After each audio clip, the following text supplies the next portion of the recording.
बिस्मिल्लाहिर्रहमानिर्रहीम। मैं हूं चौधरी मोहम्मद फराज, आप देख रहे हैं बॉटम लाइन। नाजरीन, आज प्रोग्राम के पहले हिस्से में पाकिस्तान की कुछ इंटरनल पॉलिटिक्स के ऊपर आपकी खिदमत में हम कुछ सवालात पेश करेंगे, कुछ तज्ज़िया देने की भी कोशिश करेंगे। पाकिस्तान के अंदर हमें पता है कि कश्मीर के इलेक्शन के बाद पाकिस्तान मुस्लिम लीग नून अब इस पोजीशन में नज़र आती है, क्लेम भी करती है कि उनको 2 अरकान असम्बली और मिल गए तो 2/3 मेजॉरिटी अचीव कर लेंगे। एक आज़ाद उम्मीदवार उनको मिल चुका है और एक और मिला, तो ये 2/3 का जो मैजिकल नंबर है, जिसके अंदर बहुत ही ज़्यादा अथॉरिटी है और पूरी ताकत के साथ फिर वो हुकूमत साजी का अमल जो है शुरू कर सकते हैं, तो वो कर लेंगे।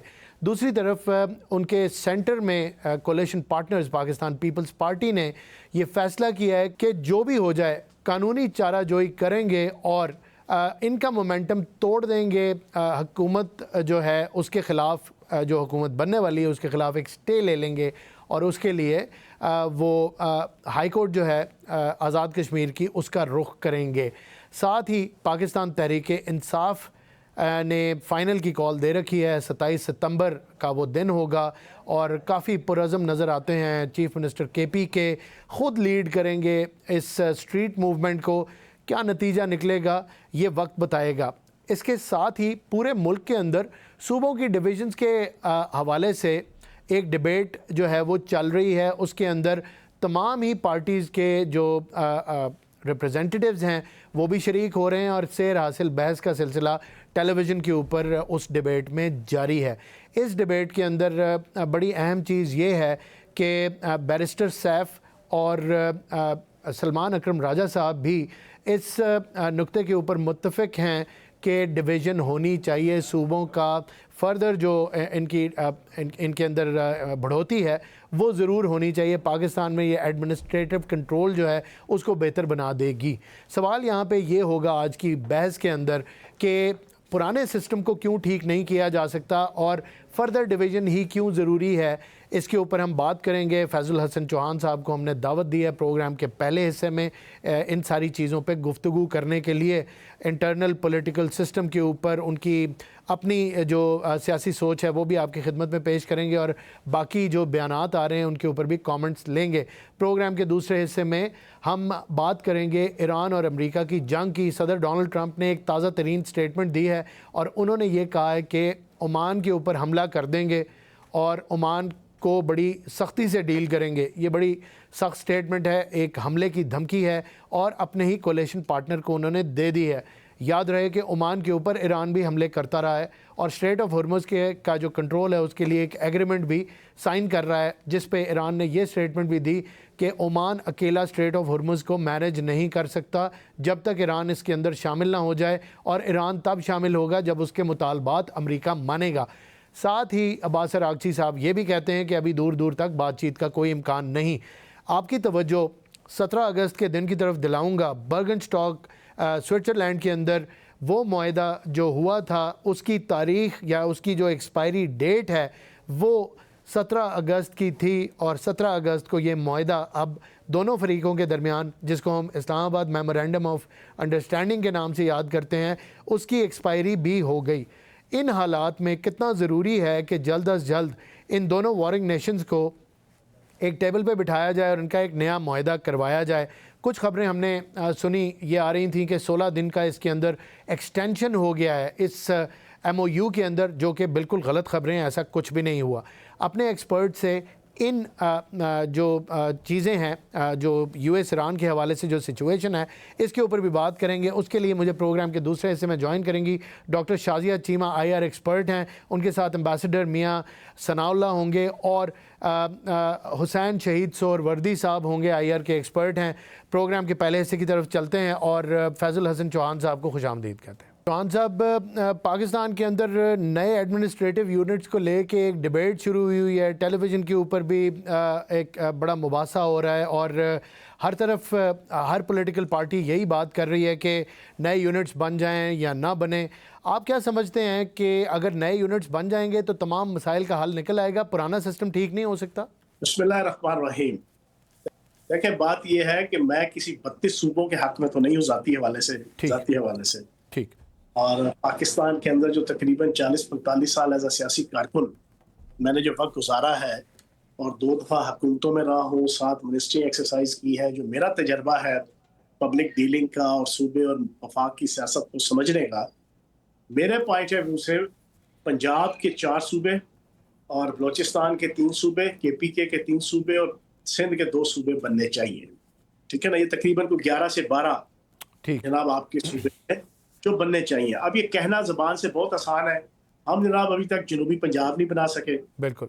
अच्छा, अब जो सूबे बनाने का मैकेनिज्म आइन के अंदर डिफाइन है, उसके मुताबिक पहले तो जिस सूबे को आपने डिसमेंटल करना है उसको 2 या 3 हिस्सों में तकसीम करना है। जी। सबसे पहले तो उसकी असेंबली करारदाद पास करेगी। बिल्कुल। करारदाद पास करने के बाद फिर जनाब आपकी पार्लियामेंट के अंदर मुश्तरका इजलास में 2/3 मेजॉरिटी से अप्रूव किया जाएगा। बिल्कुल ठीक। जब आप 2/3 मेजॉरिटी से मुश्तरका पार्लियामेंट के अंदर अप्रूव होगा, देन उसके बाद जनाब इसका प्रोसेस जनाब इनिशिएट होगा इसको बनाने का। जी। अभी तो सिर्फ डेलिब्रेशन हो रही है, जी। डिस्कशन हो रही है, बिल्कुल। टेबल टॉक हो रही है, गुफ्तगू हो रही है, बिल्कुल। डायलॉग हो रहा है।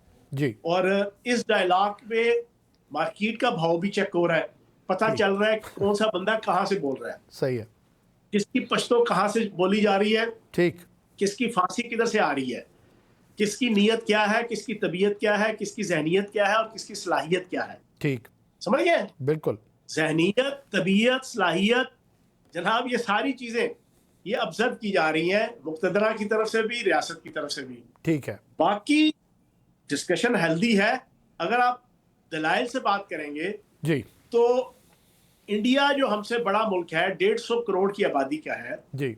वहां पर जो 32-33 एडमिनिस्ट्रेटिव यूनिट है रियासतों समेत, उनमें से सिर्फ 4 एडमिनिस्ट्रेटिव यूनिट है जिनकी आबादी 3 करोड़ से ज्यादा है। ठीक। वो राजस्थान है, यूपी है, आपका बिहार है और मध्य प्रदेश है। ठीक। बाकी तमाम की आबादी 3 करोड़ से कम की है। ठीक। चाइना है जो हमसे कई गुना बड़ा मुल्क है, वहां पर 3 करोड़ की आबादी से ज्यादा का कोई सूबा नहीं है। बिल्कुल ठीक। ठीक है जी। इसी तरीके से अमेरिका के अंदर, इसी तरीके से आपको बरतानिया के अंदर, बाकी जगहों पे भी आपको चीजें नजर आएंगी। ठीक। पाकिस्तान के अंदर 13.25 करोड़ का जनाब एक अकेला पंजाब है। बिल्कुल। पाकिस्तान के अंदर 6 करोड़ पे कि जनाब आप 6 करोड़ की आबादी का अकेला सिंध है। बिल्कुल। फिर पाकिस्तान के अंदर 40% पाकिस्तान के जुग्राफिये का अकेला जी। बलोचिस्तान है। बिल्कुल। अब मसाइल है यहाँ पे लोगों के, आपकी सेहत, तालीम, ज़राअत, सनत, तजारत, आम रोज़मर्रा की ज़िंदगी के मामलात। कौन बंदा अटक से जनाब लाहौर पहुंचे, कौन बंदा रहीम यार खान से लाहौर पहुंचे, कौन जनाब आपका सिंध के एक कोने से जनाब कराची पहुंचे, कौन जनाब बाड़िया गाँव है जनाब मरी के बॉर्डर पे कि जहाँ पे KPK स्टार्ट होता है। बाड़िया हमारा एक गाँव है जो मरी तहसील के साथ लगता है और आखिरी जनाब आपका या बहरहाल KPK का पहला बिल्कुल जी। वो आपका गांव बनता है जी। अब वहां से कोई बंदा पेशावर जाए, जी। उसकी तो चूल्हे हिल जाती है, बिल्कुल। फाइनेंशियली भी, सोशली भी, मेडिकली भी। बिल्कुल। तो मैं ये समझता हूँ इन सारे फैक्ट एंड फिगर्स की रोशनी में जी। कि सूबे बनने चाहिए ठीक। और उसका फायदा होगा, आवाम को नुकसान नहीं होगा। बिल्कुल ठीक। बड़ी अहम तरफ आपने इशारा किया, आपने कितने सूबे बनने चाहिए इसका भी जिक्र किया, लॉजिकल बात की। और वाकई इतनी बड़ी आबादी के सूबे मैनेज करना बड़ा मुश्किल काम होता है। हमसायों की एग्जांपल भी दी, चाइना की, भारत की। ये फरमाइएगा कि इसके साथ इस डिवीज़न ये अगर हो जाती है, जाहिर है इस पे भी बात करेंगे, ये कितना आसान या मुश्किल है, आपने उसकी तरफ भी लेजिस्लेशन का 2/3 मेजॉरिटी का, दोनों हाउसेस की कंबाइंड जजमेंट का इशारा किया।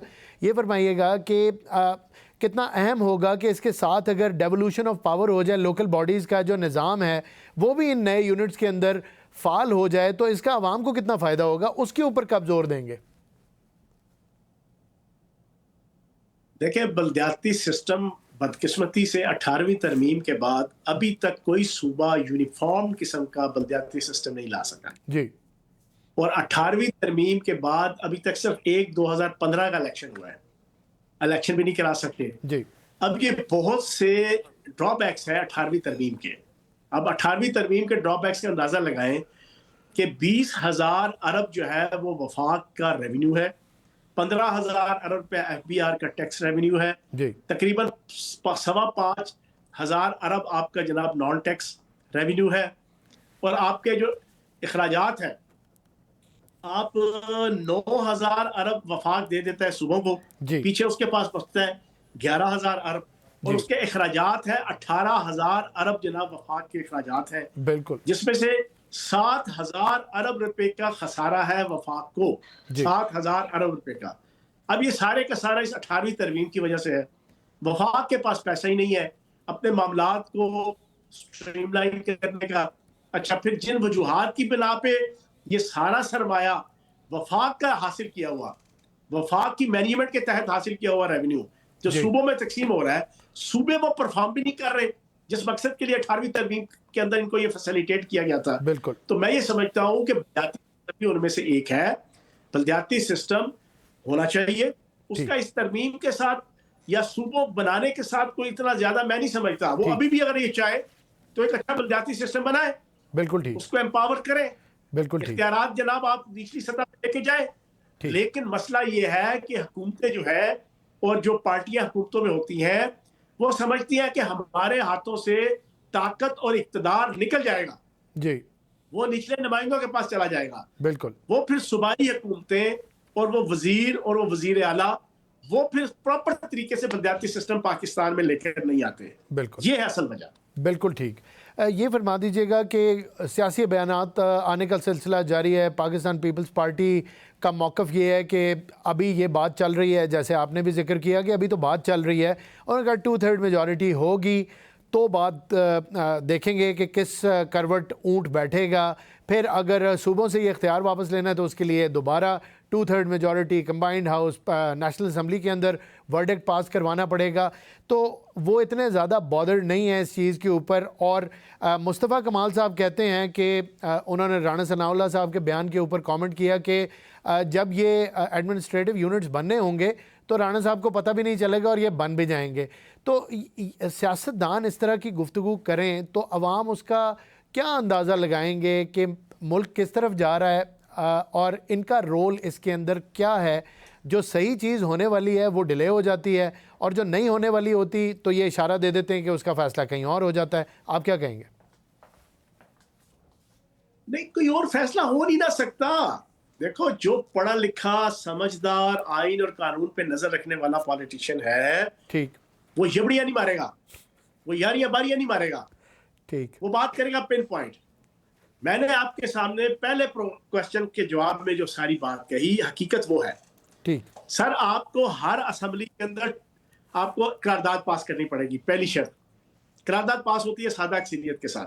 ठीक फिर उसके बाद पार्लियामेंट के अंदर आपको मुश्तरका इजलास के अंदर सेनेट का और कौमी असेंबली का वहां पर 2/3 मेजॉरिटी के साथ अप्रूवल लेनी होगी। ठीक दो चीजें, बिल्कुल ये दो चीजें करने से पहले आपको कंसेंसस क्रिएट करना पड़ेगा। बिल्कुल ठीक आपको जनाब पूरे सूबे के अंदर, वफाक के अंदर उस चीज के ऊपर लोगों को रजामंद करना पड़ेगा। ठीक तो ये कोई जीएचक्यू की तरफ से फैसला नहीं आना, ठीक या एस्टेब्लिशमेंट ने या डीडीआईएसपीआर ने आपको फैसला नहीं भेजना। बिल्कुल ठीक बी सेंसिबल।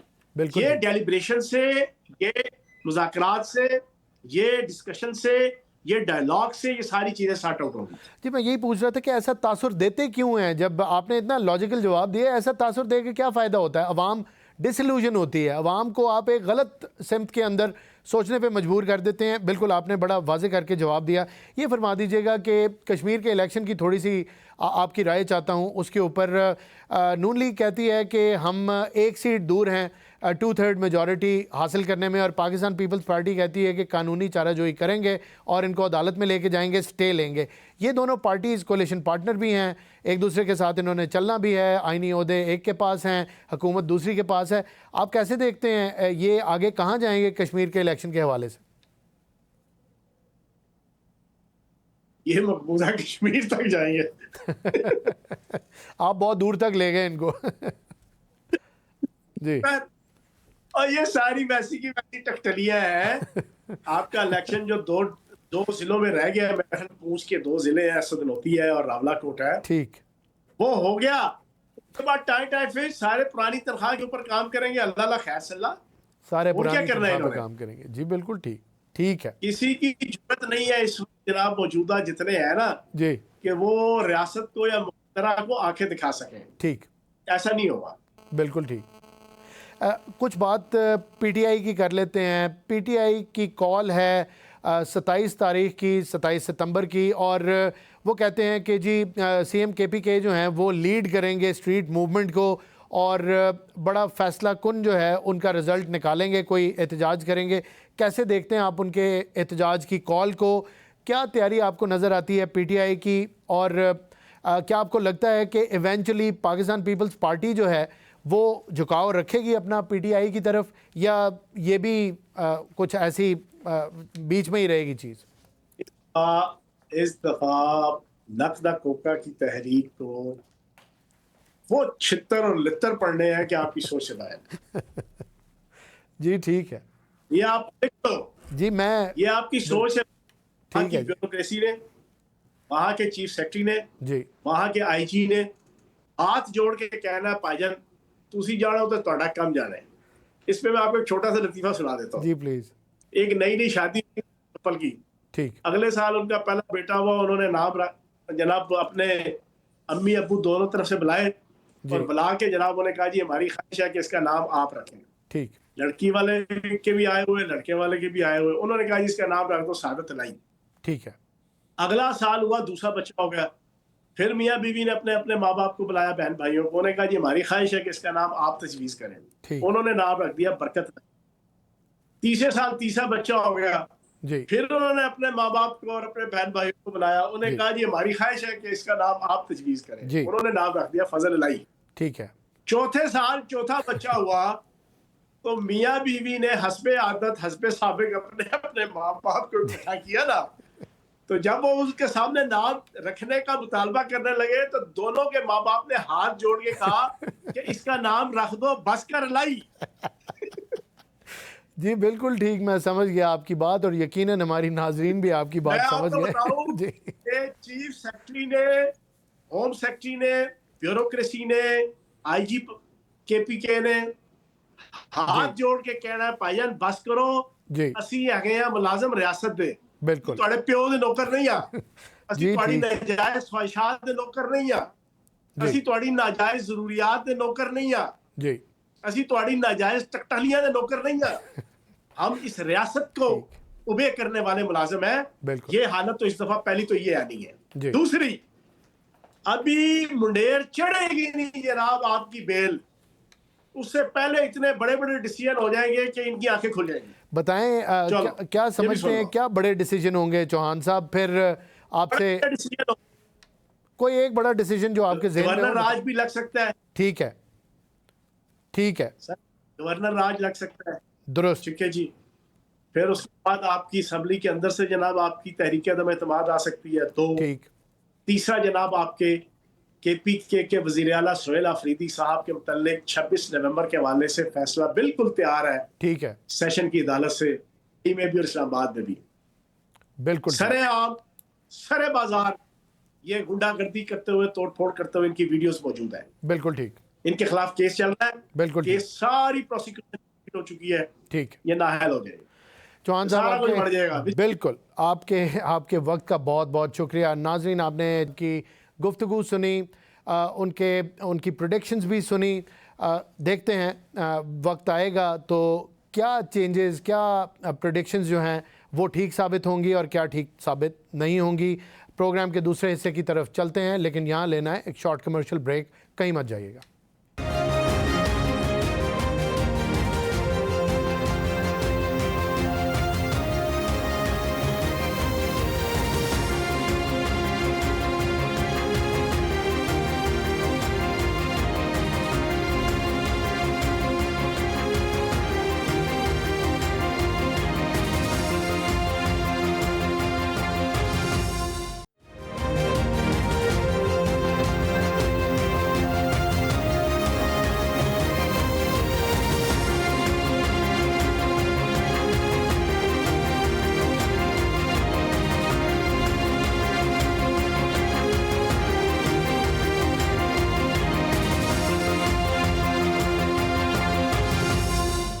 Welcome back. मियाँ सनाउल्लाह साहब, आपसे गुफ्तगू का आगाज़ करूँगा। ये फरमा दीजिएगा कि 17 अगस्त को जो इस्लामाबाद मेमोरेंडम ऑफ अंडरस्टैंडिंग है वो लैप्स कर गई, ये उसकी एक्सपायरी डेट थी।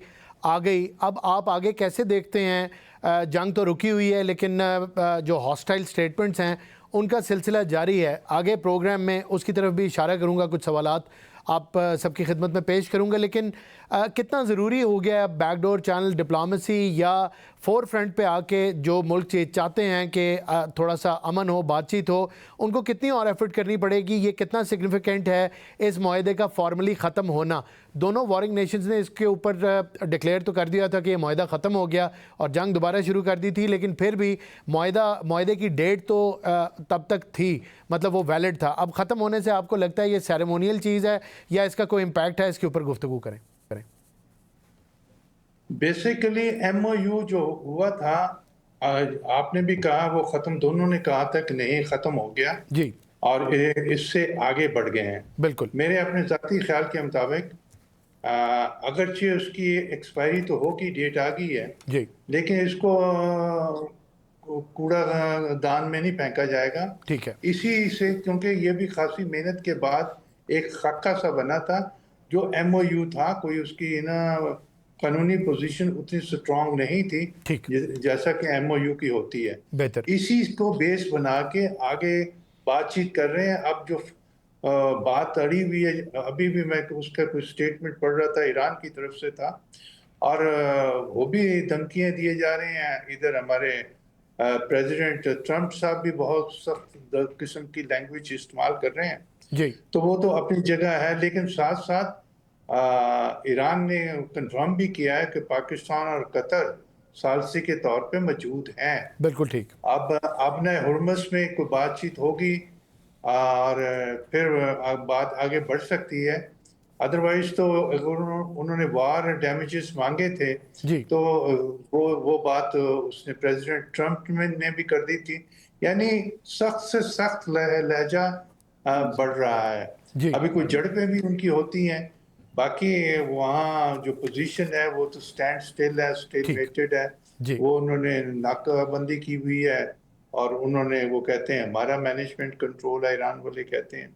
जी, बिल्कुल। अब उसमें से कुछ कोई दो चार सात, कभी 7 की फिगर होती है, कभी 3 की फिगर होती है, शिप्स निकल जाते हैं। जी, बाकी ये सिलसिला है, तो मेरे ज़ाती ख्याल के मुताबिक तो इतने महीने नहीं ये चलना चाहिए था स्टेल में। ठीक। क्योंकि शुरू के मुझे इंटरव्यू याद है जी, जिसमें हमने वीक्स की तो बात कही थी, 1-2 महीने की भी बात हुई थी, लेकिन ये नहीं सोचा था कि ये 6-7 महीने होगा। बिल्कुल। अब दोनों मुल्क कहना है, मेरा ख्याल है कि इसमें है कि आउट लास्ट कौन किसी को करता है, तो उस चक्कर में पड़े हुए हैं ठीक, और स्टेलमेंट है। तो क़यादत की, अब वो कहते हैं कि उन पे भी असर नहीं होगा। जो मिड नवंबर का था, अक्टूबर नवंबर में मेरा ख्याल जी, इलेक्शन होने थे अमेरिका में, जी, उससे वो इतने खाइफ नहीं है, ठीक है। क्योंकि पोजीशन उनकी वैसी पॉपुलैरिटी 33% रह गई है। ठीक, दूसरी साइड में ईरान वाले वो कहते हैं हमारे पास टाइम है, वही अफगान मुजाहिदीन की तरह, ठीक। तालिबान की तरह, जी, टाइम इस विदास करना कोई मसला नहीं है, बिल्कुल ठीक। हमें कोई इतनी जल्दी नहीं है। बिल्कुल ठीक। इसलिए मेरे ख्याल ये तत्ल जारी रहेगा कुछ अर्सा तक, ठीक है। अनलेस कोई बीच में कोई बातचीत हो रही हो। जी, क्योंकि ये भी खबरें आ रही थी कि कुर्दिस्तान के वो जो प्रेसिडेंट है उसके ज़रिए से IRGC के और पासदारान जी, के और उनसे बातचीत करने प्रेसिडेंट की ट्रंप ने कोशिश कहा की। बड़ा पॉजिटिव भी है वो, लेकिन फिर साथ ही ईरान की तरफ से एक अलेजिडली एक ड्रोन अटैक भी उनके प्रेसिडेंशियल ऑफिस पे शायद हो गया, ये भी एक खबर है। प्राइम मिनिस्टर के घर पे ही जी, प्राइम मिनिस्टर, जी बिल्कुल, एक हमला हुआ। बिल्कुल, ये किस तरफ इशारा करता है इसकी तरफ भी वापस आएंगे। हुसैन शहीद सोहरवर्दी साहब, कुछ स्टेटमेंट्स आई सदर डोनाल्ड ट्रंप ने तो पहले ये स्टेटमेंट दी कि आबनाए हुर्मुज़ जो है वो अमेरिकन टेरिटरी है। उसके बाद उन्होंने एक और स्टेटमेंट दी कि ओमान के ऊपर हमला कर देंगे, और अभी कुछ घंटे पहले उन्होंने ये धमकी भी दे दी। क्वेश्चन मेरा आपसे ये है कि ईरान और ओमान का एक एग्रीमेंट हुआ, लेकिन साथ ही ईरान ने ये भी कह दिया, ये भी एक स्टेटमेंट थी कि अकेला ओमान इसके ऊपर कोई भी आमदोरफ्त का सिलसिला चला नहीं पाएगा जब तक अमेरिका को जब तक अमेरिका ईरान को उसके एसेट्स जो है वो डी फ्रीज़ ना कर दे और बाकी मुतालबात पूरे ना कर दे। और अब्बास अरागची साहब की ये स्टेटमेंट भी थी कि बातचीत का अभी दूर दूर तक कोई इम्कान नहीं। इन सारी स्टेटमेंट्स के ऊपर गुफ्तगू करें, किस तरफ इशारा करती हैं ये सब statements? Thank you so much. First of all देखिए, ये जो आपने सवाल पूछा है बड़ा कॉम्प्रिहेंसिव है और मैं उसका जवाब जो है कुछ इस तरह से देना चाहूँगा कि सबसे पहली बात तो ये है कि ये जो 60 दिन का एक MOU था, इसकी मुद्दत तो आज खत्म हो गई है, लेकिन पाकिस्तान एक ऐसा मुल्क जो कि जिसने कि कलीदी किरदार अदा किया इस पूरे मामले में, उसको चाहिए कि वो जरा आगे बढ़कर ये कहे कि MOU तो खत्म हो गया, डिप्लोमेसी खत्म नहीं हुई। देखिए, इस वक्त का तकाजा है कि आगे बढ़कर ये देखा जा सके कि जो MOU है उसकी एक्सटेंशन तो मुमकिन नहीं है, लेकिन कोई 2 हफ्ते 3 हफ्ते का कोई स्टैंड स्टिल 2 हफ्ते 3 हफ्ते या 14 दिन या 21 दिन का कोई स्टैंड स्टिल तजवीज़ कर सकता है पाकिस्तान, जिसमें यह कहा जाए कि जी एक मुख्तसर एग्रीमेंट हो सकता है जिसमें कि दोनों फरीक जो हैं वो मजीद हमले एक दूसरे के ऊपर ना करें, मिलिट्री स्केलेशन ना हो और कमर्शियल शिपिंग जो है उसको मजीद ना रोका जाए, क्योंकि ये चीज़ जारी रहनी चाहिए। एक तो ये है। दूसरा एक ये भी हो सकता है कि देखिए, पाकिस्तान इस वक्त एक शटल डिप्लोमेसी 2.0 शुरू कर दे और उसमें यह बताया जा सके कि अब बराह रास्त ईरान और अमेरिका के दरमियान जो नेगोशिएशंस हैं वो फौरन बहाल होना मुश्किल है। तो इसलिए पाकिस्तान को एक दफा फिर बीच में आना होगा। पाकिस्तान तेहरान, पाकिस्तान वाशिंगटन जो है वो मुज़ाकरात हों, बैक चैनल डिप्लोमेसी इख्तियार की जाए और मिनिमम एक्सेप्टेबल जो कंप्रोमाइज है उसकी तरफ जाया जा सकता है।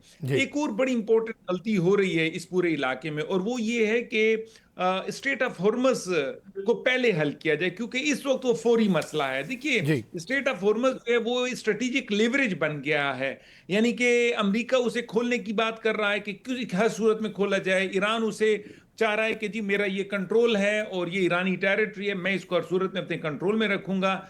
ये एक स्टैंड स्टिल पे पहुंच गए हैं और इस जगह पर पाकिस्तान जो है वो इंटरनेशनल मैरीटाइम डीस्केलेशन मैकेनिज्म को तजवीज कर सकता है। फॉर एग्जांपल, उसमें वो बताया कि कोई महफूज सेफ पैसेज दिया जाए, अमेरिका का जो नेवल ब्लॉकेड है उसमें नरमी की जाए, कोई इस तरह से जो न्यूट्रल ममालिक हैं उनका कोई मॉनिटरिंग मैकेनिज्म बीच में लाया जाए।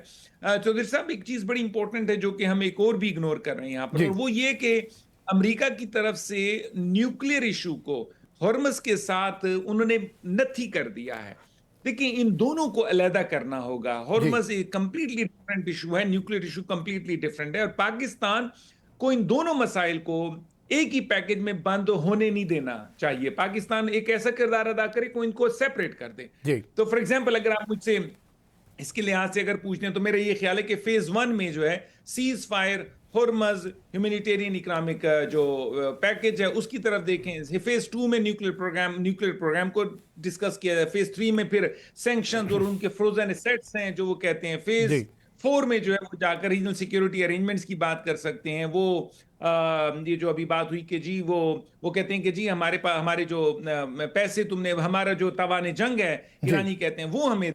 तो ये चीजें देखें, हमें ईरान को सरेंडर नहीं करवाना, ईरान को हर सूरत में फेस सेविंग हमें देनी होगी। मैं जब हमें कह रहा हूं तो मेरा मतलब ये सारी दुनिया जो देख रही है। पाकिस्तान ये चाहता है कि किसी तरीके से किसी सूरत में ईरान कंप्लीट सरेंडर वाला काम ना हो सके, but at the same time America भी ये कहता है कि जनाब मैं ऐसा ना हो कि मैं हल्का आ जाऊं, कहीं ऐसा ना हो कि मैं ऐसा लगूं कि जैसे कि मैंने तो सब कुछ छोड़ दिया। तो ये जो डिग्निटी, सॉवरेनिटी के जो अल्फाज हैं इनको बड़ा केयरफुली देखना होगा। मुझे यूं लग रहा है कि इस वक्त के लिहाज से जो पाकिस्तान का जो किरदार है वो बहुत कलीदी है। पाकिस्तान इस वक्त, वो तो कहते साउथ एशिया का एक मुल्क है, नहीं ऐसा नहीं है। मेरे ख्याल में पाकिस्तान साउथ एशिया के जो पैराडाइम है उससे बाहर निकलकर जो मिडिल ईस्टर्न जो सिक्योरिटी आर्किटेक्चर है उसमें उसने एक अहम किरदार अदा कर दिया। स्पेशली ये जो अभी थोड़ी देर पहले आपने पूछा था एम्बेसडर साहब से कि जो ये जो 3 मुल्क की जो दिफाई एक वो हुआ है, एक एग्रीमेंट हुआ है, उसकी वजह से पाकिस्तान वहां पर बड़ा अहम किरदार अदा करने लग गया है। मेरा ये ख्याल है कि पाकिस्तान को जो एक इंडो सेंट्रिक सोचा जाता था उससे अब वो मिडिल ईस्ट की तरफ ज्यादा फोकस करने लग गया, और यही बहुत ज्यादा एक बिल्कुल पायदार जो है एक निज़ाम के तहत जो है वो बिल्कुल अपने आप को बात बिल्कुल बड़ी अहम तरफ आपने इशारा किया। पाकिस्तान का रोल डेफिनेटली बहुत ज़्यादा चेंज हो गया और पाकिस्तान खाली साउथ एशिया के कॉन्टेक्स्ट में अब नहीं देखा जा रहा। रीजनल प्लेयर के तौर पे तो डेफिनेटली बड़े स्ट्रॉन्ग रीजनल प्लेयर के तौर पे उभर के सामने आया है। डॉक्टर शाज़िया चीमा, आपकी तरफ आऊँगा। आपसे ये सवाल है कि ईरान की स्ट्रैटेजी जो है कुछ अब ऑफेंसिव लग रही है। कुछ दिन पहले एक बयान आया, क्योंकि बयानात की बात हो रही है तो आपके सामने भी कुछ बयानात रखता हूँ, रहनुमाई फरमा दीजिएगा। एक बयान आया कि ईरान जो है वो डाइवर्सिफाई करेगा, अब अटैकिंग मोड में जाएगा। फिर उसके बाद इनके अमीर ख़ातमी जो आर्मी चीफ़ हैं उनका बयान आया कि मैं हेड मनी रख रहा हूँ, हर अमेरिकन फ़ौजी के सर पे अगर कोई ईरानी फ़ौजी या कोई सिविलियन किसी को पकड़ लेता है या कत्ल कर देता है तो $30,000, और अगर कोई ईरानी खातून कोई अमेरिकन फ़ौजी मार देती है या कैप्चर कर लेती है तो $60,000, डबल द अमाउंट। ये जाहिर है कि सेरेमोनियल स्टेटमेंट्स हैं। ये ईरान के एक ऑफेंसिव पोस्चर को की तरफ इशारा करती है, और किस बेस के ऊपर? क्योंकि हमें ये तो पता है कि ईरान की इकॉनमी जो है दैट इज़ इन शैम्बल्स, और जितनी इन्फ्लेशन इस टाइम पे ईरान में है, ये मवाजना करना या ये इल्ज़ाम लगाना कि बहुत बुरे तरीके से अमेरिका जंग हारा है। अमेरिका के तो अपने एसेट्स हिट ही नहीं हुए, और जाहिर है जंग के अंदर अगर आप कहें मिसाइल्स ना चलाएं तो ये तो बड़ी गलत स्टेटमेंट होगी, और मिसाइल्स कम भी हो गए, कोई बात नहीं, ये भी जंगों में होता रहता है। लेकिन अमेरिकन होमलैंड पे तो कोई हमला नहीं हुआ, और जिन बेसिस पे हमला हुआ उनको तो जापान और जीसीसी कंट्रीज़ खुद मॉनेटरली उनको टेक केयर करते हैं। तो अमेरिका का क्या नुकसान हुआ? इन स्टेटमेंट्स को देखते हुए प्लीज़ कमेंट कीजिएगा कि दोनों मुल्क कहाँ पे खड़े हैं, पोस्चरिंग किस तरह की कर रहे हैं, होने क्या जा रहा है आपकी नज़र में? दोनों मुल्क जो हैं वो एक ट्रैप के अंदर हैं और निकलना चाह रहे हैं। दोनों ही निकलना चाह रहे हैं, दोनों ही निकल नहीं सकते हैं रियलिस्टिक बुनियादों पे। अमेरिका तो खास तौर पे नहीं निकल सकता है, और जी ईरान ने भी अपनी पोजीशन को बहुत ज्यादा जो है वो क्रिटिकल कर लिया है, ठीक, रादर ऑकवर्ड कर लिया है। अब एक जो है वो आप कह रहे हैं उनका नुकसान क्या हुआ है, उनका नुकसान ये हुआ है कि उनकी हेडमनी जो है वो जी पूरी दुनिया के सामने आ गई है कि जी क्या अब ये रिलायबल थानेदार हैं दुनिया के बिल्कुल या ठीक, नहीं है, क्या बिल्कुल इनके ठीक, पास उतनी ताकत है या नहीं है। ठीक, तो वो तो सारे का सारा ट्रांसपेरेंट होके दुनिया के सामने आ गया है, लेकिन इसके बावजूद ये नहीं कहा जा सकता कि अगर उसे एक बायगॉन एम्पायर कहा जाए तो आज उसकी कोई आज उसका कोई वेट ही नहीं है। जी गिरते गिरते भी ये दीवार जो है बहुत सी जाने ले जाएगी। तो जी ये बात भी हमें जहन में रखनी चाहिए कि जब हम ये बात करते हैं कि अमेरिका कमजोर हो गया है, तो हम किस तनाजुर में बात कर रहे होते हैं? हम अमेरिका के तनाजुर में ही बात कर रहे होते बिल्कुल हैं। ठीक, हम उसका कंपैरिजन किसी और से नहीं कर रहे होते, क्योंकि वो दुनिया की इकलौती सुपर पावर रहा है और अभी भी क्लेम करता है, और उसका जो उसकी जो फौज है वो दुनिया की सबसे ताकतवर तरीन, सबसे टेक्नोलॉजिकली एडवांस और सबसे ज्यादा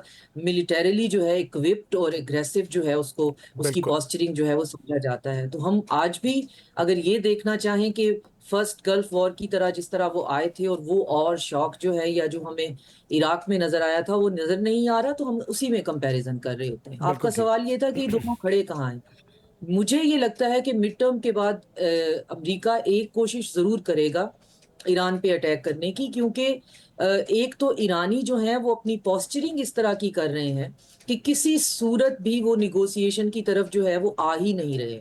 बिल्कुल खास तौर पे जो उनका बयान है, पहले ऐसा नहीं होता था कि वहां पे बहुत ज्यादा आपको इस तरह के बयानात नजर आते थे, लेकिन अब वहां से बयानात बहुत आने शुरू हो गए हैं, और उनमें से कुछ जो हैं वो हकीकत होते हैं, कुछ वेस्टर्न मीडिया खुद से भी अब बनाना शुरू हो गया है। तो जिसमें ट्रंप जो हैं वो बहुत पैरानॉइड हो गए हैं। रिसेंट जो ट्रंप की जो बातें पता चली हैं कि वो नेटो समिट में केटरिंग वैन के अंदर बैठकर जो है एक जहाज बदल कर जो है, तो उनका पैरानॉय का ये आलम है कि उनको करीब रहने वाले लोग जो हैं, खासतौर पे सेक्रेटरी ऑफ वॉर और उनकी डोनर क्लास जो है, जो कि एक ही उसमें है, कैंप में है, उन्होंने ये उनको कहना शुरू कर दिया है कि ईरान जो है उनकी जान भी लेना चाहता है, जी और उसको फिर सप्लीमेंट करते हैं ईरानी ओहदेदारान जो हैं उनके बयानात, जिसके अंदर ब्लड गिल्ट और वेंजेंस जो है वो आपको सरेआम दिखाई देता है। जी तो इसमें फायदा किसी का नहीं है। ईरान जो है बिल्कुल भी, ईरान की शिकस्त जो है वो तो हमारे लिए एग्जिस्टेंशियली बहुत ज्यादा जो है हमारे लिए सवाल पैदा कर देगी, जी लेकिन ईरान को ये सोचना है कि उसको एक स्ट्रक्चरल थ्रेट बनाकर इस रीजन में पेश किया गया, और वो अगर खुद को ये साबित कर देता है कि वो एक स्ट्रक्चरल थ्रेट है, किसी एक एंगल से नहीं, पूरा स्ट्रक्चर ही उसका जो है, उसकी एग्जिस्टेंस जो है वो इस रीजन के लिए एक थ्रेट है, जी तो फिर तो वो बात बिल्कुल इजराइल की साबित हो जाएगी, जो कि वो पिछले 40-50 साल से ये साबित करने की कोशिश कर रहे हैं। तो उसको इस रीजन के अंदर इंटीग्रेट करना है, कंसोलिडेट करना है।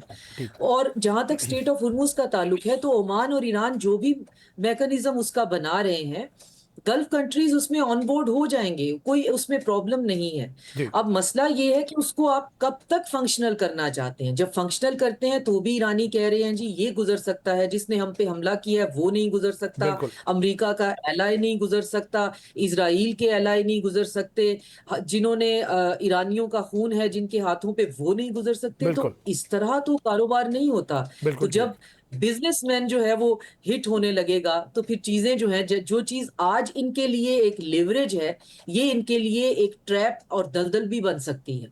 तो इसको बिल्कुल जल्दी से ठीक सॉर्ट आउट करें और इसको ओपन करें इनडिस्क्रिमिनेटली। बिल्कुल जो ठीक इसके ऊपर इन्होंने एनवायरमेंटल जो है वो फी है, जो सर्च एंड रेस्क्यू है, जो कि बाकी बहुत से चोक पॉइंट्स और लेक्स पे है, जी उसका एक तरह का सिस्टम जो है इस पे लागू करें। और कहते हैं जी हमने इसे नहीं खुला छोड़ना, चाइना नहीं चाहता कि इसे दोबारा से खुला छोड़ा जाए, रशिया नहीं चाहता, गल्फ के कंट्रीज को अगर ये इंटिमिडेट ना करे ईरान, जी तो उनको भी कोई प्रॉब्लम नहीं है।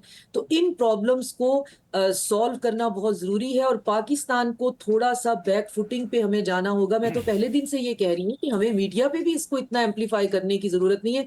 दो सॉवरन कंट्रीज हैं, दोनों की ह्यूब्रिस जो है वो छत को जाके टकराती है। जी एक जो है उसकी सिविलाइजेशनल प्राइड के साथ आप उसकी जो है वो रिलीजियस सेक्रीफाइस का एलिमेंट, और अब उसकी नेशनल आप जो रैली अराउंड द फ्लैग का एलिमेंट है, जी तो अभी हम फिलहाल उनके साथ नहीं ये बात कर सकते कि कौन पीछे हटे। वो उनका, ईरानियों का कहना है जी हम एब्जॉर्ब कर चुके हैं, हम सरवाइव कर चुके हैं, अब हम डिसाइसिव विक्ट्री चाहते हैं। और अमेरिका का ये है कि अगर ये चीज उसके लिए डिसाइसिव विक्ट्री नहीं होती, तो बाकी चहमगोइयां जो हैं पॉलिटिकली सुइसाइडल ट्रम्प के लिए तो हैं ही, जी अमेरिका इटसेल्फ जो है उसके लिए बहुत, और फिर इजराइल को हम नहीं भूल सकते। तो पाकिस्तान ने, मेरे अंडरस्टैंडिंग है कि पाकिस्तान ने रिसेंटली जब मोहसिन नकवी गए, तो उन्होंने शायद इनवाइट किया होगा, जो इन्फॉर्मेशन मेरे पास है, जी कि आप आइए और आके 14 अगस्त की तकरीबात में भी शिरकत करिए, जी खास तौर पे स्पीकर पार्लियामेंट को। जी और 16 अगस्त को जब ये एक्सपायर हो रहा है, तो फिर इसके हम इसको रिवाइव करने की भी बात करते हैं। तो अगर वहां से कोई नहीं आया, तो इसका मतलब है वो इनविटेशन एक्सेप्ट नहीं किया गया। बिल्कुल तो अब हमें जो है अपना नैरेटिव भी यही रखना चाहिए कि हाँ, हम अमन जरूर चाहते हैं, मगर हम अमन जो है वो गन पॉइंट पे तो नहीं करवा सकते हैं, वो हम इस डॉक्ट्राइन को लेके ही नहीं चल रहे हैं। तो अब जी अगर ईरान ये समझ रहा है कि वो एक आने वाला हमला, जो कि मेरा ख्याल है कि तय है कि ट्रंप के पास और कोई रास्ता ही नहीं है इस लास्ट एफर्ट के बगैर, जो कि वो मिड टर्म के बाद करेंगे। पहले वो कुछ गारंटियां उनकी डोनर क्लास लेगी, सेनेटर सारे के एपैक के पेरोल पे हैं, वो उनको बचाएंगे। जी जब वो अपना मिड टर्म जो है वो सिक्योर कर लेंगे, तो उसके फौरन बाद की जो है वो एनालिस्ट डेट्स दे रहे हैं कि उसके फौरन बाद जो है वो ईरान की तरफ दोबारा आएंगे, जी चाहे उनके पास आर्सनल है या नहीं है, वो कुछ ना कुछ तो वो जरूर करना चाहेंगे। और क्या ईरान जो है ये लंबी वॉर ऑफ एट्रिशन, चाहे उसके पास कितना ही टाइम हो, ठीक उसको बर्दाश्त कर लेगा? क्योंकि उनका मिलिट्री हार्डवेयर तो पहाड़ों के अंदर है, लेकिन जो सिविलियन स्ट्रक्चर है, इंसानी जानों का जी नुकसान है, वो कितने दिन बर्दाश्त कर पाएंगे? और फिर बिल्कुल आपने देखा बशारुल असद के लिए 20 साल लग गए। बिल्कुल तो अब सिस्तान बलूचिस्तान में सुनने में आया है कि जी वेस्टर्न एक इंटेलिजेंस है, नाम मैं नहीं लूंगी, और साथ में जी मोसाद है, और बिल्कुल इतना बड़ा क्रैकडाउन उन्होंने किया है वहां पे। उनके स्लीपर सेल हैं, एक बिल्कुल तरफ आपके कुर्द हैं, अब बाकी जो अड़ोस पड़ोस है उससे आपकी बनती नहीं है, आप नाम भी उनका भले तरीके से नहीं लेते, जैसे बिल्कुल ठीक तुर्की है, आजरबाईजान है, बिल्कुल जी रशिया से आपकी इंपीरियल राइवलरी कहीं जाके थोड़ी सी सिमर डाउन हुई है। जी तो आप बहुत वल्नरेबल पोजीशन में हैं, भले आप एब्जॉर्ब कर गए हैं। बिल्कुल आप ठीक कितना एब्जॉर्ब कर जाएंगे, तो क्यों ना आप, जैसे जवाद जरीफ ने आर्टिकल लिखा, फिर उसकी बैकलैश भी हुई, उसको गैस लाइट भी किया गया, जी वो यही कह रहे थे कि आप इस मोमेंट को सीज कर जाइए जी जहां पे वेस्टर्न नैरेटिव तक आपके हक में है, जी और किसी एक तरफ जो है वो स्ट्रेटेजिक पॉज लेते हुए ये जो भी एमओयू है इसके ऊपर जितना कुछ भी जो है वो हो सकता है वो हो, क्योंकि खबरें तो आप ऑलरेडी निकाल रहे हैं कि न्यूक्लियर वेपन तो हमारे पास मौजूद है, जी तो न्यूक्लियर पे तो हमने बहस नहीं करनी है। तो अब ये बिल्कुल जो फॉग है वो इतनी ज्यादा है, वो क्लाउडीनेस ऑफ वो सेंसेशंस जो है उसमें हो रही है। तो इसमें सिर्फ एक चीज जो है वो फिलहाल आपको डॉट कनेक्ट करते हुए जी दिखाई दे रही है कि ट्रंप यहाँ से बाहर कैसे निकलेगा, जी और एक अगर अटैक करता है तो फिर उसका नतीजा क्या निकलने वाला है। बिल्कुल आपने बड़ी अहम तरफ इशारा किया कि वो जो स्ट्रेटेजिक पॉज है और कब आपने अपनी जो एडवांटेजियस पोजीशन है उसके ऊपर नेगोशिएशन की टेबल पे आना है और अपनी चीज़ों को मनवाना है। बड़ी अहम बात है, टाइमिंग इज़ वेरी इंपॉर्टेंट। नाज़रीन, हमारी गुफ्तगू का सिलसिला जारी है, लेकिन यहाँ लेंगे एक शॉर्ट कमर्शियल ब्रेक। कहीं मत जाइएगा।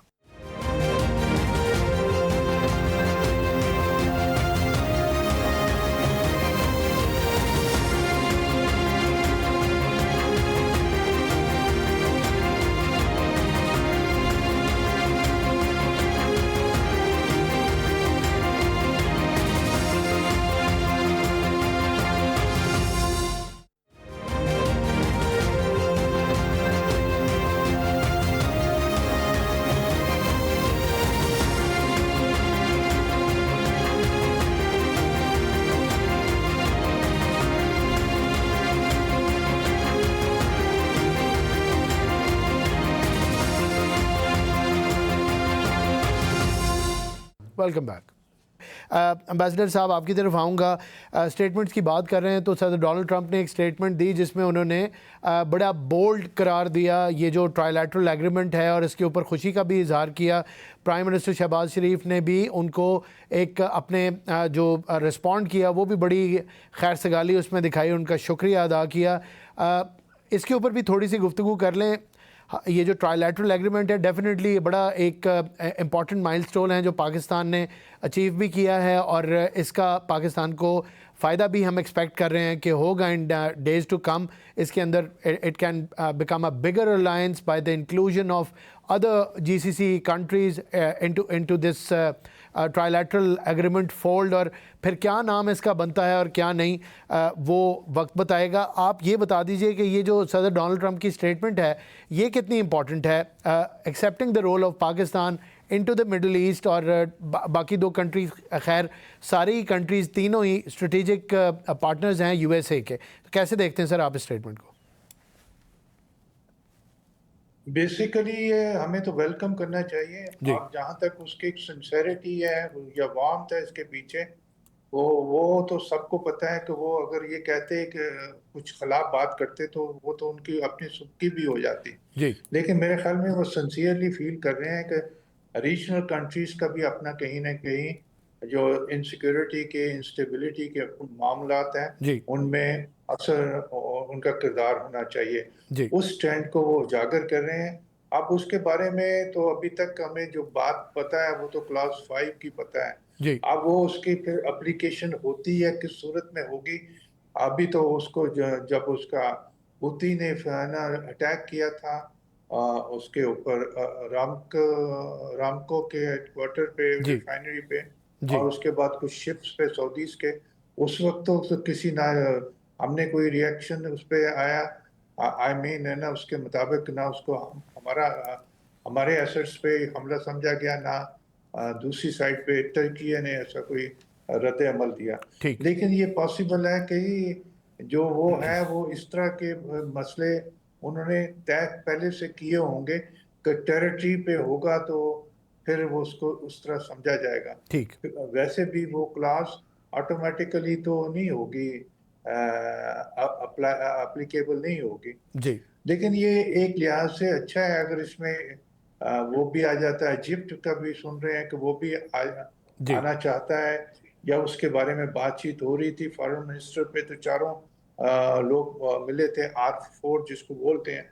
जी तो लेकिन किसी वजह से वो नहीं हुए। बिल्कुल। बाकी इसके साथ साथ वो जो उसका कुवैत का मेरे ख्याल में वो हुआ था, हमने डिफेंस एग्रीमेंट उनसे भी किया, पुराना था, लेकिन अब ना उसको साइन इसी मसले पे सामने आया, रेटिफिकेशन उनकी तरफ से हुई, हमने भी यहाँ की। अब इन सब चीज़ों को देखते हुए पाकिस्तान का तो बिलाशुबा रोल तो बन चुका है वहाँ, और जी। साख बहुत ऊंची हुई है डिप्लोमेसी में के लिहाज से तो ठीक ठाक है। लेकिन उसके बाद इससे क्या चीज़ उभरती है, कई लोग नेटो की, इस्लामिक नेटो की बातें करते हैं। मेरा ख्याल है कि वो कुछ ज़्यादा ही हम ना बढ़ा चढ़ा के इसको पेश कर रहे हैं। जी। ऐसी कोई बात मुश्किल होगी, बिल्कुल। क्योंकि इसके अंदर ऑपरेशनल बिलिटी का मैकेनिज्म है वो पता नहीं डिस्कस हुआ है, बिल्कुल। कैसे उनकी होगी। अभी ये जो सामने आया है, जिस तरह की बातें इनिशियल स्टेजेस पे है। तीनों जी बिल्कुल। कैपिटल से मिली हैं, जी। उसमें तो ज़्यादा ज़्यादा एग्रीमेंट है ना, बायलैटरल एग्रीमेंट पाकिस्तान और सऊदी अरेबिया का मौजूद था, वो मनसूख नहीं हुआ। सऊदी अरेबिया तुर्की का 2023 का जी। वो एग्रीमेंट है जो कि खासा एक्सटेंसिव है जी। डिफेंस के मामले में, उसमें हर चीज़ दी हुई है, वो भी मनसूख नहीं हुआ। तो ये कैसे कोऑर्डिनेट आपस में करेंगे, इसका कोई मैकेनिज्म तो उन्होंने बनाया होगा, लेकिन आहिस्ता आहिस्ता पता चलेगा।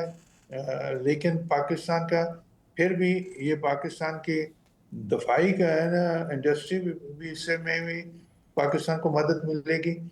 ये सिर्फ इसी वजह से नहीं इसको पहचाना जाए कि ये उनके पास चूंकि फंड है सऊदी अरेबिया के पास, और है ना लार्जेस्ट है ना एरियल है ना एयरफोर्स है, और उसके बाद है टेक्नोलॉजी और उसके मैन्युफैक्चरिंग डिफेंस है ना कैपेबिलिटी तुर्किया की बहुत है, और जी। हमारे पास भी बहुत स्ट्रॉन्ग है।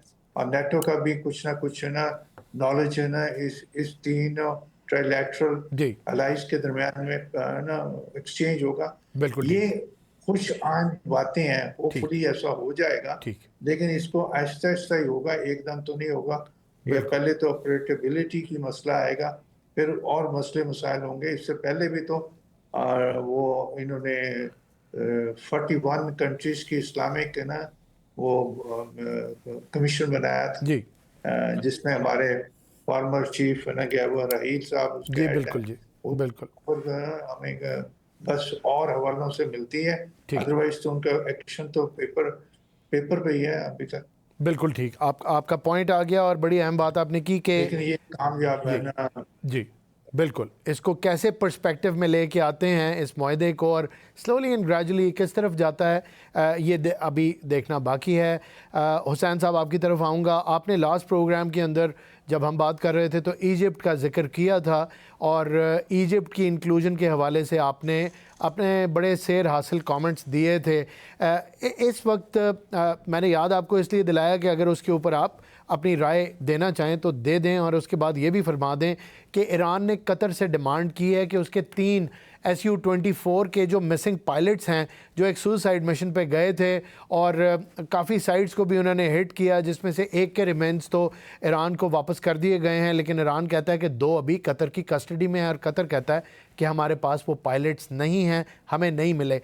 आपको लगता है कि ये एक नया तनाज़ा बन रहा है इन दो मुल्कों के दरमियान, और किन लेंथ्स पे जा सकता है ईरान इन दिस सिचुएशन? क्योंकि प्रोफेसर मरांडी टाइप जो एनालिस्ट हैं वो काफ़ी ज़्यादा उनके पोस्चर के अंदर भी चेंज आ रहा है, उनकी कमेंट्रीज़ के अंदर भी काफ़ी शिद्दत दिखाई दे रही है, जैसे ये सजेस्ट करना कि ये ईरानी अवाम के और कौम के दुश्मन बन जाएंगे कतरी, और इनके ऊपर फिर हमला लाजिम हो जाएगा। ये किस चीज़ की तरफ इशारा करती है चीज़? इस पर प्लीज़ कमेंट करें। देखिए, आपने 2 सवालात पूछे हैं, बिल्कुल। एक इजिप्ट के लिहाज से, दूसरा जो कतर और ईरान जी का जो अभी क्राइसिस चल रहा है। तो बिल्कुल। मैं कतर ईरान के क्राइसिस का जो है जवाब आपको पहले देता हूँ। देखिए, बिल्कुल। सबसे पहली बात तो ये है कि कतर वो ऐसा मुल्क नहीं है जो कि जंग करे। जी कतर एक ऐसा मुल्क है जो डिफेंसिव पैक्ट साइन करता है। कतर ठीक। ऐसा मुल्क है जो अपने मुल्क को कोशिश कर रहा है कि वो पीस नेगोशिएशंस को प्रमोट करने के लिए वो मशहूर हो जाए। बिल्कुल। आपने देखा हमास ने अपने पास बुलाया, इसराइल को बुलाया कि उनके बिल्कुल। दरमियान कोई तस्वीर हो। अफगानिस्तान उससे पहले पाकिस्तान उनके को बिठाया। जी बिल्कुल। पाकिस्तान के केस में जो है तालिबान और अमेरिका के दरमियान एक एग्रीमेंट, बड़ा कामयाब एग्रीमेंट करवाया बिल्कुल। उन्होंने।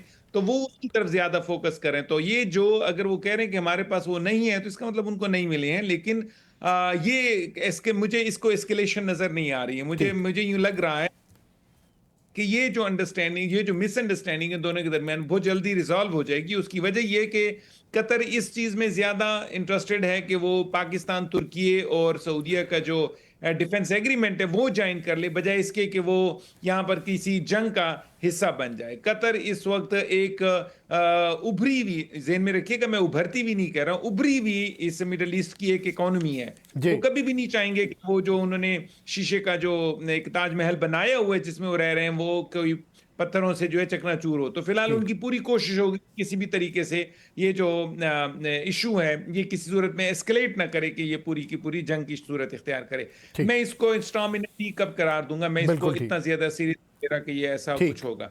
बिल्कुल दूसरी ठीक। जो बड़ी इंपॉर्टेंट बात आपने मिस्र के लिहाज से कही, ये बड़ी हैरानकुन बात है। मतलब वो कहते हैं ना कि एलिफेंट इन द रूम हमें नजर नहीं आ रहा है। मैंने पहले भी बताया था आपको कि ये जी। रीजनल फोर कहलाते थे, चारों मुल्क, तीन ने जो है वो एग्रीमेंट साइन कर लिया और मिस्र जो है वो अभी तक पीछे रह गया और अभी जी। तक उसकी कोई वाज़ेह जो वजूहात हैं वो सामने नजर नहीं आ रही हैं मिस्र की तरफ से, सिवाय इसके कि इसराइल का वो पड़ोसी मुल्क है, सिवाय इसके कि उसको जो इंडिया के साथ उसका ताल्लुक बड़ा गहरा है, पाकिस्तान के विज़ फिर उसके बाद वो बाकी ऐसे ममालिक हैं जिनके साथ वो रह रहा है, तो वो उसका जी। ये ख्याल है कि अगर वो सऊदीया के साथ, तुर्की के साथ, पाकिस्तान के साथ अगर ज्वाइन कर लेता है तो कहीं ना कहीं पर उसको कमर्शियल नुकसानात होंगे।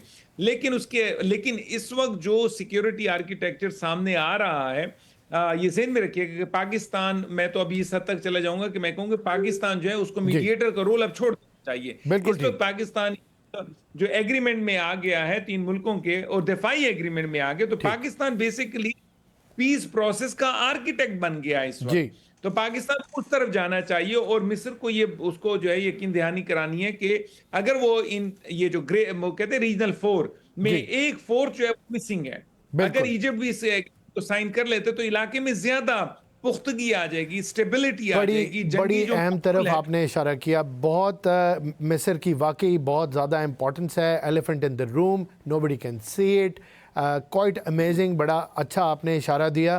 प्रोग्राम का जो वक्त है तकरीबन ख़त्म हो गया। डॉक्टर चीमा, एक छोटा सा कमेंट, एक स्टेटमेंट आपके साथ शेयर करता हूँ, सिर्फ 1 मिनट में प्लीज़ आप इसके ऊपर अपने वैल्यूएबल कमेंट्स दे दें, फिर मैं प्रोग्राम के दूसरे हिस्से की तरफ जाऊँगा। बेन गवीर ने ये कहा है कि हर रात तक 30 से 40 फ़लस्तीनी शहीद हो जाने चाहिए। ये इजरायली मिनिस्टर मशहूर है इस किस्म के बयानात देने का। And he is not talking about the armed forces, he is not talking about an army और somebody who has weapons to protect themselves. he is talking about innocent civilians, जिसमें बहुत सारे तो एम्पुटीज़ हैं, भूखे हैं, ग़ज़ा उन तक नहीं पहुंच रही, बच्चे हैं, घर उनके पास नहीं है। क्या कहेंगे आप? बिल्कुल, उसने बेन गुएर ने ये कहा है कि 40 बंदा जो है वो डेली हमें गजा में मारना चाहिए क्योंकि जी। ये इंसान नहीं है। जी। ये उसके एग्जैक्ट अल्फाज हैं। ये बिल्कुल। बेन गुएर और स्मोट्रिच जो हैं, ये जिस तरह से खुले फिर रहे जी। हैं और जिस तरह से सारी की सारी लॉबिंग ये करते हैं और इनको बाकायदा एक प्लेटफॉर्म प्रोवाइड किया गया है, वो जी। एक प्लेटफॉर्म पे इंटरव्यू दे रहा है। बिल्कुल। तो ये जो जेनोसाइडल मैनियक और ये सोशियोपैथ एक अपार्टहाइड जो सो कॉल्ड स्टेट बनाकर बैठे हुए हैं, जब तक कि इनके पास कंप्लीट इम्प्यूनिटी है तो ये इसको एंजॉय करते रहेंगे। ठीक। ये हमेशा से ही ऐसे हैं। ये हिस्टोरिकली भी हम बहुत कंट्रोवर्सी में नहीं जाते, जी। लेकिन हर कहीं ना कहीं सच्चाई जरूर होती है अगर हिस्टोरिकली भी देखें। बिल्कुल तो ठीक। ये हमेशा से इनका यही वतीरा रहा है, इनको बाय फोर्स ही कंट्रोल करना पड़ेगा और बाय बिल्कुल फोर्स ठीक। कंट्रोल करने के लिए किसी में पॉलिटिकल विल ही नहीं है। बिल्कुल तो अगर ठीक। पॉलिटिकल विल नहीं है तो ये बेन गुएर, स्मोट्रिच, ये सारे के सारे, फिर उनकी एक और खातून है जो कहती है जी। कि ये जितने बच्चे हैं फलस्तीनी ये पैदा होते ही इनको मार देना चाहिए। बिल्कुल ये ठीक। इसी तरह आपको दिखाई देंगे और हम 24/7 HD कैमरास पे इनको बर्दाश्त करते रहेंगे। जी। क्यों? क्योंकि इनको रोकने वाला कोई नहीं है और हमें इस बात को इंटरनलाइज कर लेना डॉक्टर चाहिए साहिबा, आपका कि इस पॉइंट आ गया। जेनोसाइड की एडिंग हो बिल्कुल रही है। बिल्कुल दुरुस्त सिमत में इशारा किया। इनको रोकने वाला कोई नहीं है और बाय फोर्स ही जब रोकेंगे तब ये रुकेंगे। नाज़रीन, आपने हमारी गुफ्तगू सुनी। उम्मीद करता हूँ कि काफ़ी पर्सपेक्टिव मिला होगा आपको ईरान और US की जंग के हवाले से, होने क्या जा रहा है इस हवाले से, और इज़राइल क्या कर रहा है और कैसे इसे रोक सकते हैं। तीनों मुअज़्ज़ज़ मेहमानों का शुक्रिया अदा करूँगा। आज के लिए इतना ही। कल आपकी खिदमत में फिर हाज़िर होऊंगा। मुझे इजाज़त दीजिए। अल्लाह हाफ़िज़।